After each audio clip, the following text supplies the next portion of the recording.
So this is my turbo rotary Subaru BRZ, and we got a big issue. And it honestly all stems what's under the hood. Also, I know a lot of you guys have not seen this car recently, and honestly, it's because of a lot of holds up with parts. I've been trying to get everything ready before I even get it back in the car at this point. As you see, the car is accumulating a lot of dirt and stuff, and whose fault is it but my own? I just planned improperly. As you guys know, just for a refresher for the setup, this is a 13B REW swap with Bridgeport, big street port. Had a Greddy T78 on it.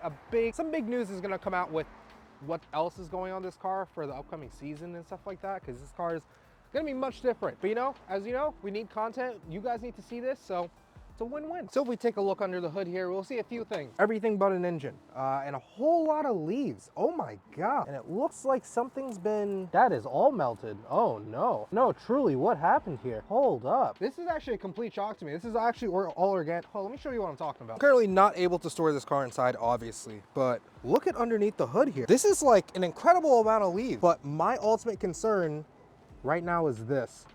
This has gotta be, I mean, this is one of the plugs for, hold on. The alternator, I don't know when that melted. That is questionable as to how that melted. Oh, you know what? I probably don't need this. How did that get so high? Nevertheless, we continue with our main point. It's the fact that the turbo is situated right here usually. And it's a very large Greddy T78 turbo. Large in terms of frame. It was nearly touching the engine when it was inside of here. And the headlight would actually push up against the tubing that we have for it. So the headlight would never actually be set. Technically, I don't need a headlight, which is cool because the things that this car is gonna be doing in like a couple months, I doubt that I'll be driving it on the road in the dark at any time. So like this space is fine. This is where something kind of cool comes in. As you guys might have seen in some of my exhaust videos, I have a 3D scanner from Creality that I use for pretty much all of my everything that I use for like manufacturing and stuff, which gives me a good opportunity to take this and scan some things such as the headlight of what's supposed to be in here. So let's transport to not somewhere where it's 20 degrees outside real quick. I forgot a crucial step to this. So I have to scan the headlight, as I just said. I just put it inside. However, I gotta go to the store and actually get a spray bottle and a bottle of alcohol, like rubbing alcohol. You're gonna understand why in a second. And those who know. Oh, we did the install for CarPlay inside this thing, and check this out. Volkswagen, wait for it to turn on. It's gonna tell me I need the brake sensor in a second. There we go. It's cold, so like, give it a second. See? Wait for it. I shouldn't have to touch anything. It just stopped recording because it connected. I didn't think about that. It's wireless CarPlay. You start right now. You dare start in front of me.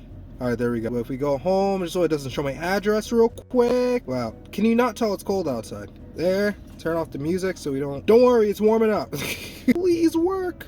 Please work. While we're waiting for it to load, Dickie sent me a package with everything I'm wearing right now. So literally brown overalls, as you guys know, well, you don't know. I wear blue overalls from Dickies a lot because they keep my clothes clean. But they also sent me this like cool flannel and like off-white hat. But cooler than that, well, not cooler than that. Thank you, Dickies, for that. Cooler than what I'm currently describing is this right here. I have a 1 Series in the back of my Android Auto because, you know, why not? We're in the dollar store now, so we gotta look for rubbing alcohol. We went over 90% because you want it to evaporate the fastest. I'll explain why in a second. This is what I see so far, so I picked that up.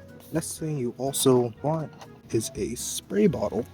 Like this. I'll show you why in a second. Baby powder, not baby oil. We have the isopropyl alcohol, which is over 90% here, and we have a spray bottle. So what do we do with all this? And essentially we got to put both this and this inside this bottle here. I'm trying to figure out how we get it inside of this. Hold on. Now I'm doing this in the kitchen for obvious reasons. It's the easiest to clean up in case something happens. I was gonna use a kitchen funnel to get this inside the bottle. Now remember, might have an issue with you messing up kitchen if you put baby powder inside of one of your funnels and start pouring. Oh, that thing's puffing. Oh.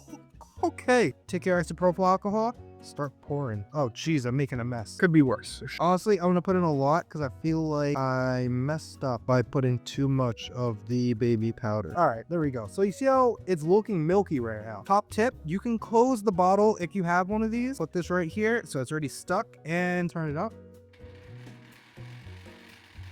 Like I said, that pill is magnetic. You're gonna need one of these as well. This is a magnet to pull the pill back out, because it's not gonna come out otherwise. You're not gonna find it. I promise you're not gonna find it. So sorry I didn't mention that before. Next thing is we gotta find it. So I definitely feel it. This little lip right here.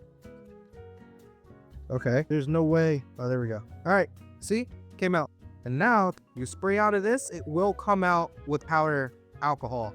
Powder just makes it easier to clean, but it's also better to scan with. So All right, so our first order of business. I have a hook hooked in my drop ceiling. What is this for? This is so I can hang the headlight right here. I'm gonna hope that this is strong enough to hold it. Okay, all right, so we now have the headlight. The headlight is stationary. So now we have our mixture of stuff right here that we gotta spray on this. We want full coverage because any shiny surface will not scan. And you wanna make sure what's gonna happen here is you're spraying it is gonna come out wet, of course. The isopropyl alcohol is going to dry out and then it's just gonna leave the powder, leaving an opaque surface. DIY scanning spray. So as you see now, it's turned opaque. Press start in the scanner and it looks like it's scanning pretty well so far. Don't want the headlight to be moving, but that's literally what it's doing right now. Not sure if I scanned properly underneath here, but we're gonna see. Make sure you're doing ample pauses as well. Right here at the bottom is reflective, leaves a little issue where it starts losing tracking. I should have put some markers on it, but I'm gonna leave it right there for now. I press finish and we end up with a cool model. Of course, this has to post process. I have to get rid of a whole bunch of things here like this. Overall, it's a workable scan. I'm gonna go over the scan for quite a bit. The next video is gonna show how I go and actually make this into something. Now, this is gonna be my first time doing this, so we're gonna learn together. Why not?